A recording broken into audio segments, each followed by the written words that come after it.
This is part 2 of the top 5 spooky dooky things to watch on Netflix. But only the spooky stuff, because who am I? I'm me. Who are you? You're also me. Let's do this. Number 5, It Follows. I've talked a good amount about my fears on this show, but just in case you're new here are them in order. Number 1, dogs starting to talk to me. Number 2, the dark. And number 3, people goddamn staring at me. If you want my attention so bad, DM me, you know that they're open. It Follows is a story of a college student named Jay. Jay is a woman. I know, very quirky. Jay becomes haunted by a supernatural naked killer entity type thing after a particularly disturbing date. Basically, Jay had a date with a babe named Hugh when things got particularly romantic. And by romantic, I mean they had claustrophobic sex in the back of a car. Post-coitus, Hugh made the baffling decision to chloroform Jay and then tie her up in an abandoned warehouse. Everybody dates differently, that's fine. Hugh explained to a tied-up Jay that he was cursed, and the curse meant that there was a monster following him, hell-bent on his destruction.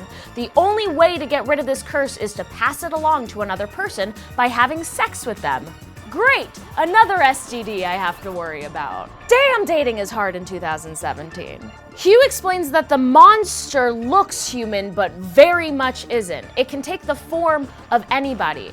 A stranger, your best friend, your mom. I don't want to ruin the film, but I will say that the only person who can see the monster is the person being followed. So for the majority of the film, Jay is just trying to convince her friends that she ain't crazy. In a truly tense scene on the beach, Jay's friends finally get first-hand experience with this monster as chairs and humans are thrown across the sand by a seemingly invisible force. This is all real spooky, monster STDs, invisible beatdowns, and all that jazz, but that is not what really grinds my gears. What really gets me, what I mentioned before, is that there's goddamn naked people just staring right into the camera the whole time. They're just looking at you the whole time. Not doing anything, just dead-eyed like... Was that scary? That was scary. I did it. Number 4, Deathgasm. Heavy metal rules, right guys? Wow, yeah. Come from the land of the ice and snow and the hot springs blow. A camera of the gods. Deathgasm is a 2015 New Zealand horror comedy film about summoning a demon through the power of heavy metal.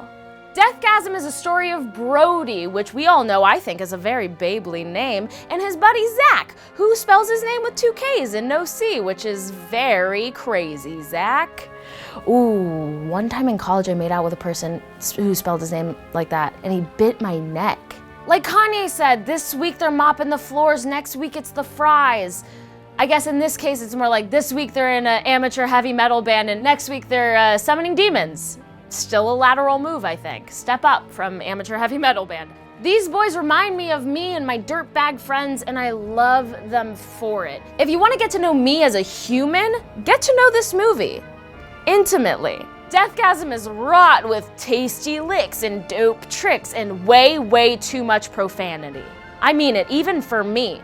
And I'm me. The girl who got kicked out of her own graduation for calling the dean a destroyer.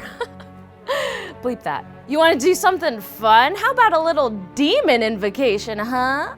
Darkness, infuse me with your curiosity and unleash that which hides in the shadow of my being. I ask, but do not command the spirits of the darkness to aid me in this, to share with me in their emotion, their raw feeling. Thank you to those dark ones who have aided in this ritual. Now let the spirits leave, for they have done their part. Hail Satan, hail yourself, and hail me, Rachel. Hail me. Nothing happened. Come on, Satan. Number 3, Human Centipede. No. Nope, I don't want to talk about this. Rachel, you know you have to do this. I'm not gonna do it. You have to do it. Fine. Do it. Fine. Rachel. Human Centipede Rachel. is a movie. Rachel, don't yell. Human Centipede is about a German surgeon who kidnaps 3 people to create his very own Human Centipede. This means that he sews these 3 people mouth to butt. Ha ha ha ha! Funny, right? wrong. It's not funny. You know what that means? That means the back two people gotta eat poop. And also, imagine the shame and guilt of the front person who gets to eat food and then has to shit into his friend's mouth. I don't know if they're friends, but I think after somebody gets sewed to your anus, you're pretty close to them, you know? God, people won't even do ass to mouth in porn. Number 2, Hellraiser. Oh yes, God. Hellraiser is literally my autobiography. Yes, things get real weird when the cameras turn off. Hellraiser is a story of Frank, who can't seem to make his boner go away. Seriously, this guy makes me look like goddamn Mary Berry. Long story short, sex-crazy Frank accidentally opens a portal to hell and summons 3 S&M demons called Cenobites. The Cenobites ripped his body to shreds, which they show us in graphic detail, and drag his soul to hell. You know, yada yada yada, same old bullshit, basically. After Frank's death, Frank's brother came to his house to, I don't know, loot it, or whatever grieving people do after their loved ones die. But here's the kicker. Frank's brother's wife was sleeping with Frank before Frank was killed by demons. Betrayal? I love it! When they visited Frank's house, Frank's body was reanimated because of some spilled blood on the floorboards. This blood wasn't due to anything freaky or spooky, just a boo-boo that invoked a zombie, you know.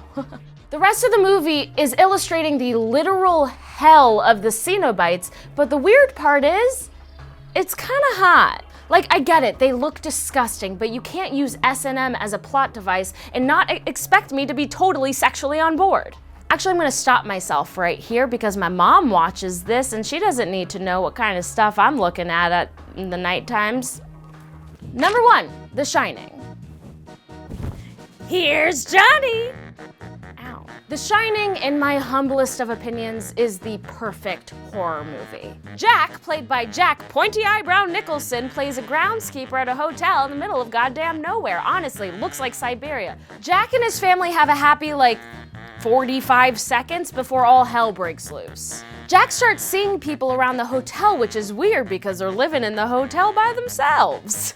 Instead of getting the hell out of there, Jack leaned into the spirit world. He's haunted by apparitions, malicious bartenders, naked zombie ladies, furries giving blowjobs.